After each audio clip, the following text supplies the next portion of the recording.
നമസ്കാരം. പാശ്ചാത്യ രാജ്യങ്ങൾ യുദ്ധത്തിന്റെ മുനയിൽ നിൽക്കുകയും അമേരിക്ക അതിനെ എതിർത്തും അനുകൂലിച്ചും ഭീഷണി മുഴക്കിയും അതിൽ ശ്രദ്ധ കേന്ദ്രീകരിക്കുകയും ഒക്കെ ചെയ്യുന്ന സമയം കൊണ്ട് സ്വന്തം വേരുകൾ പടർത്തി കൂടുതൽ ആഴത്തിലും ബലത്തിലും വളരാനുള്ള അന്തർധാര പണിപ്പുരയിലാണ് ചൈന. ചൈന എന്നും ഇന്ത്യക്ക് വെല്ലുവിളി കൂടിയാണ്. ഉയർന്ന രാജ്യമെന്ന നിലയിൽ ചൈനയുടെ ഓരോ ചുവടും ഇന്ത്യക്ക് ഭീഷണി തന്നെയാണെന്ന കാര്യത്തിൽ സംശയമില്ല. ഇപ്പോൾ ചൈന തായ്വാൻ പിടിച്ചെടുത്താൽ അതിന്റെ വിപുലീകരണ മോഹങ്ങൾ അവിടെ അവസാനിക്കില്ല എന്നും ജപ്പാനും ഫിലിപ്പീൻസും അടുത്ത ലക്ഷ്യങ്ങളാകാമെന്നും തായ്വാൻ പ്രസിഡന്റ് മുന്നറിയിപ്പ് നൽകിയിരിക്കുകയാണ്. ഈ പ്രസ്താവന സാധാരണ രാഷ്ട്രീയ പ്രതികരണമല്ല. ഏഷ്യ പസഫിക് മേഖലയിലെ ശക്തി സമവാക്യങ്ങളെ നടുക്കുന്ന ഒരു പ്രതികരണമാണ് എന്ന് വേണം പറയാൻ. തായ്വാനെ സ്വന്തം ഭാഗമായി കണക്കാക്കുന്ന ചൈന കഴിഞ്ഞ കുറച്ചു വർഷങ്ങളായി സൈനിക തായ്വാന്റെ പതനം ഇൻഡോ പസഫിക് മേഖലയിലെ സമാധാനത്തെയും അന്താരാഷ്ട്ര ക്രമത്തെയും തകർക്കുമെന്നും അദ്ദേഹം വ്യക്തമാക്കി. തായ്വാനു ശേഷം അടുത്ത ഭീഷണി നേരിടുന്ന രാജ്യങ്ങൾ ജപ്പാൻ, ഫിലിപ്പീൻസ്, ഇൻഡോ പസഫിക് മേഖലയിലെ മറ്റു രാജ്യങ്ങളായിരിക്കുമെന്നും അദ്ദേഹം പറഞ്ഞു. ഇതിന്റെ പ്രതിഫലനങ്ങൾ അമേരിക്കയിലേക്കും യൂറോപ്പിലേക്കും വ്യാപിക്കുമെന്നും മുന്നറിയിപ്പ് നൽകി കഴിഞ്ഞു.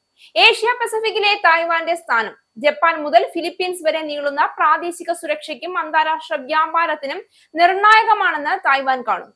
ചൈനയ്ക്ക് ജപ്പാനുമായും ഫിലിപ്പീൻസുമായും ഭൂമിശാസ്ത്രപരമായ തർക്കങ്ങളുണ്ട്.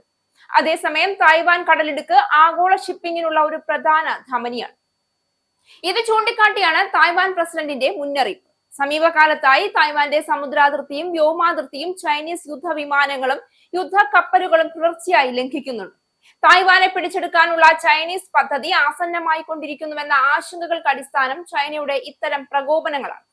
ഇതിനിടെയാണ് തായ്വാൻ പ്രസിഡന്റ് ചൈനീസ് വിപുലീകരണ മോഹങ്ങളെ കുറിച്ച് ആഞ്ഞടിച്ചുകൊണ്ട് രംഗത്ത് വന്നത്.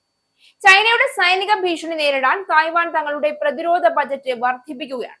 $40 ബില്യൺ അധിക പ്രതിരോധ ഫണ്ടിംഗ് പാർലമെന്റ് അംഗീകാരം നൽകുമെന്ന് പ്രസിഡന്റ് ലായ് ചിങ്തെ ആത്മവിശ്വാസം പ്രകടിപ്പിച്ചു.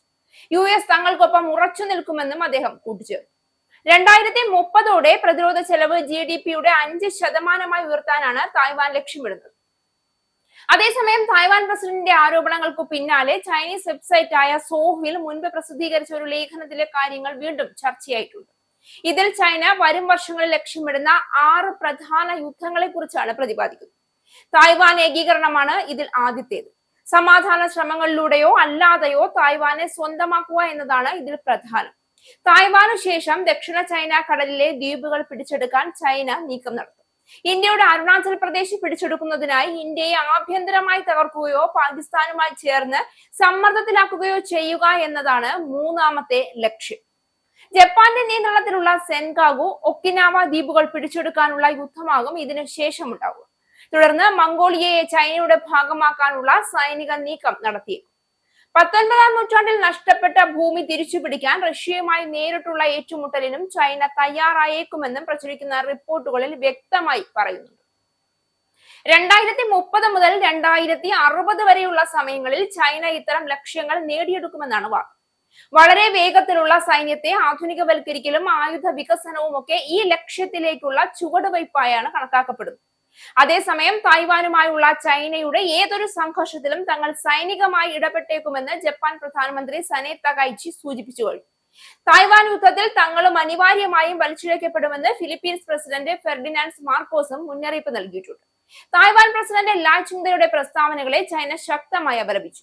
അദ്ദേഹം സമാധാനം തകർക്കുന്നവനും പ്രതിസന്ധികൾ സൃഷ്ടിക്കുന്നവനുമാണെന്നാണ് ചൈനീസ് വിദേശകാര്യ മന്ത്രാലയത്തിന്റെ വാദം.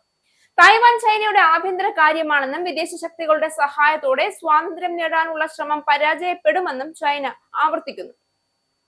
ദക്ഷിണ ചൈന കടലിലും കിഴക്കൻ ചൈന കടലിലും ചൈനയുടെ സൈനിക സാന്നിധ്യം വർദ്ധിച്ചതും കൃത്രിമ ദ്വീപുകളുടെ നിർമ്മാണവും നാവിക പരിശീലനങ്ങളുടെ വ്യാപനവും മേഖലയിൽ ആശങ്ക ഉയർത്തിയിട്ടുണ്ടെന്നതാണ് വാസ്തവം. തായ്വാനിൽ നിയന്ത്രണം സ്ഥാപിക്കാനായാൽ അതുവഴി സമുദ്രമാർഗങ്ങളും വ്യാപാര പാതകളും കൈവശപ്പെടുത്താൻ ചൈനയ്ക്ക് നിഷ്പ്രയാസം സാധിക്കുമെന്ന് നിരീക്ഷകർ പോലും വിലയിരുത്തുന്നു. ഇത് ജപ്പാൻ പോലുള്ള രാജ്യങ്ങളുടെ സുരക്ഷയ്ക്കും ഫിലിപ്പീൻസ് പോലുള്ള ദക്ഷിണേന്ത്യൻ രാജ്യങ്ങളുടെ സ്വാധീനത്തിനും നേരിട്ടുള്ള വെല്ലുവിളിയാണ്. ഇത് ഇന്ത്യക്കും ഒരു മുന്നറിയിപ്പാണ്. ലഡാക്ക് ഉൾപ്പെടെയുള്ള അതിർത്തി പ്രശ്നങ്ങൾ നേരിടുന്ന ഇന്ത്യക്ക് ചൈനയുടെ വ്യാപന നയങ്ങളെ ലഘൂകരിച്ച് കാണാൻ കഴിയില്ല. ഇൻഡോ പസഫിക് മേഖലയിൽ ശക്തമായ സഖ്യങ്ങളും നാവിക സഹകരണവും ഇന്ത്യ കൂടുതൽ ശക്തിപ്പെടുത്തേണ്ട സാഹചര്യമാണ് രൂപപ്പെടുന്നത്. ഏഷ്യൻ ഭൂരാഷ്ട്രീയ രംഗം ഇന്ന് ചരിത്രത്തിലെ ഏറ്റവും സങ്കീർണ ഘട്ടത്തിലൂടെയാണ് കടന്നു പോകുന്നത്. ഒരു വശത്ത് സാമ്പത്തിക ശക്തിയായി ഉയർന്നു വരുന്ന ചൈന, മറുവശത്ത് സ്വാധീനവും സ്വാതന്ത്ര്യവും സംരക്ഷിക്കാൻ ശ്രമിക്കുന്ന അയൽ രാജ്യങ്ങൾ. തായ്വാനെ ചുറ്റിപ്പറ്റിയുള്ള സംഘർഷം വെറും ദ്വീപരാഷ്ട്രത്തിന്റെ ഭാവിയെക്കുറിച്ചുള്ളതല്ല. അത് ആഗോള വ്യാപാര വഴികൾ, സൈനിക തന്ത്രങ്ങൾ, ജനാധിപത്യ മൂല്യങ്ങൾ എന്നിവയുടെ നിലനിൽപ്പിനെ തന്നെ ബാധിക്കുന്ന ഒരു വിഷയമാണ്. അതുകൊണ്ട് തന്നെ ലായ് ചിങ്തെയുടെ മുന്നറിയിപ്പ് ഒരു രാജ്യത്തിന്റെ ആശങ്ക മാത്രമല്ല, മേഖലയിലെ എല്ലാ രാജ്യങ്ങൾക്കും, പ്രത്യേകിച്ച് ഇന്ത്യക്കും ഗൗരവമായി പരിഗണിക്കേണ്ട സിഗ്നലാണ്. തായ്വാനിൽ ആരംഭിക്കുന്ന ഏതൊരു സംഘർഷവും ഏഷ്യ മുഴുവൻ പ്രതികരണങ്ങൾ ഉണ്ടാക്കാൻ സാധ്യതയുണ്ട്. അതിനാൽ ഇന്ത്യ അടക്കമുള്ള രാജ്യങ്ങൾ തന്ത്രപരമായ സജ്ജീകരണവും നയതന്ത്ര ഏകോപനവും ശക്തിപ്പെടുത്തി മുന്നേറേണ്ടത് അനിവാര്യമാണ്. ഭാവി സമാധാനത്തിനായി ഇന്നത്തെ മുന്നൊരുക്കം തന്നെയാണ് ഏറ്റവും വലിയ ആയുധം.